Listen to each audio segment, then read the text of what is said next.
So today's video is not going to be some deep dive on some forgotten game sequel. It's not going to be anything negative like that. I wanted to do something positive this time. And so today I'm talking about one of my favorite survival horror franchises of all time, Resident Evil. And this video is meant to be kind of a celebration and sort of a toast to Resident Evil 7 and the Resident Evil 2 remake. Because these two games, I feel, have brought Resident Evil back from the brink and put them on top once again as one of the best survival horror franchises of all time. Because, as I and many fans of the series know, prior to Resident Evil 7 in 2017, Resident Evil was on really what can only be described as a downward spiral of sorts. See, the early games were great, the original trilogy, Code Veronica, RE Remake, and Resident Evil 0, all great games. Classic examples of survival horror. Some of the best out there. But the gaming market was changing, and your average gamer was starting to get tired of the tank controls and all that. So basically what we saw was that sales of RE Remake and Resident Evil 0, the last two of those original games that came out, actually did very, very poorly. And so that prompted Capcom to switch things up with Resident Evil 4. And so Resident Evil 4 can really be seen as kind of the start of the shift and the start of this decline that got Resident Evil basically to the bottom of the barrel. Now, wait. Before you say anything, I am not trashing Resident Evil 4. I love it. It's a great game. The change to the over-the-shoulder, third-person action shooter perspective was great because it had good controls, great action while still keeping the horror and suspense alive. I felt it was a great blend between action and horror. I thought it was a great game, but at the end of the day, it is the start of what led us to games like Resident Evil 6. This is the beginning of that. Doesn't mean I don't like the game. It is what it is, though. And so that game sold very, very well. And so Capcom kept going in this sort of action direction. And of course, next was Resident Evil 5. Now look, Resident Evil 5 is a great co-op game and a great action game in my opinion. You play it with a friend, it's a hell of a lot of fun. But it is not a survival horror game, okay? It's not. And therefore, it's really not a great Resident Evil game. It's a great game, not a great Resident Evil game. That's really all I have to say about that. And, you know, they kept going in this action direction. For example, you had games like Operation Raccoon City, which the game itself was like, decent. It's just it was a glitchy, buggy nightmare that basically turned it into a dumpster fire. Just terrible, right? And then we got to peak action Resident Evil. Resident Evil 6. Now look, I am not here to shit on Resident Evil 6, okay? I haven't played it myself, so I can't sit here and tell you how bad it is from personal experience.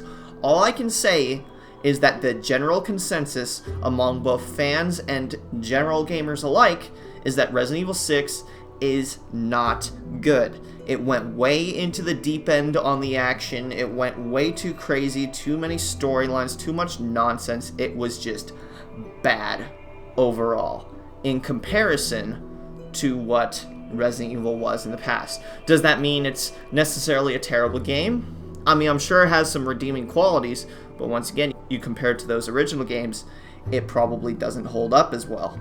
And then, of course, 2016, we had Resident Evil Umbrella Corps, another complete dumpster fire. And at this point, things were looking bad. I mean, yes, you had games like Resident Evil Revelations and Revelations 2, which were pretty decent, but they weren't enough to really like redeem the series and make me go, wow, things are really getting better now. It was more just like, oh, okay, they're decent games. You know what I mean? So at this point, by 2016, it had really truly been a decade since we'd seen a really top tier Resident Evil game, right? Resident Evil 4 came out in 2005. By 2016, it had been 11 years since we'd seen a really good game. All the games had either been like decent-ish or mediocre or straight up dumpster fires, and it only seemed like things were getting worse. And it's safe to say by that point in time, Resident Evil was pretty much at rock bottom. Things were not good. It had been a long time, since we'd had a great game. But that's when we started getting the teasers and the demos and everything for Resident Evil 7. And this is where that redemption arc begins. This is when Capcom lifts Resident Evil out of this hole it's dug itself into and gives us something worth playing again. Because Resident Evil 7 was completely different again. Kind of like Resident Evil 4, we changed perspectives again. This time, we're in first person. And it has some action-ish elements to it, but once again, that survival horror element is back, and it's really, really strong in Resident Evil 7. It's a very different experience, but at the same time, it feels very familiar. That's the best way I can put it. And overall, Resident Evil 7 did deliver. Now, it wasn't a perfect game. There were some faults to it. For example, the second half of the game is very different from the first and not nearly as good in my opinion, but the first half of the game is stellar, and the second half isn't that bad overall. And so overall, I'd say Resident Evil 7 was pretty damn good. Not a 10 out of 10, but good enough that it made me excited for Resident Evil again, because it showed me that Capcom still knew what they were doing and they could still make survival horror games even after all this time had passed. So, by 2017, I was excited to see what they would do next. Coming into 2019, Resident Evil 2 Remake is a wonderful game. It is a wonderful, wonderful game. It captures a lot of the spirit of the original while still doing it very, very different, while still being a great survival horror game. And it really does tell me that, you know what? Resident Evil is back on top, because Capcom's 2 for 2 now, and things only seem to be getting better. It seems like the days of games like Resident Evil 6 are long gone, hopefully, and we've entered into kind of a Resident Evil renaissance.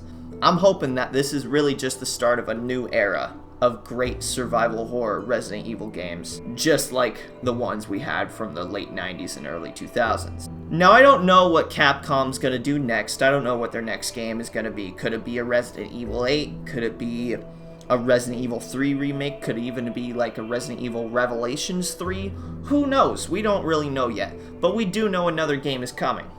And for once, I'm actually very excited to see what it is, because after many, many years of dealing with really mediocre games, since 2017, Capcom finally pulled it together and brought Resident Evil back, which I think is something very hard to do.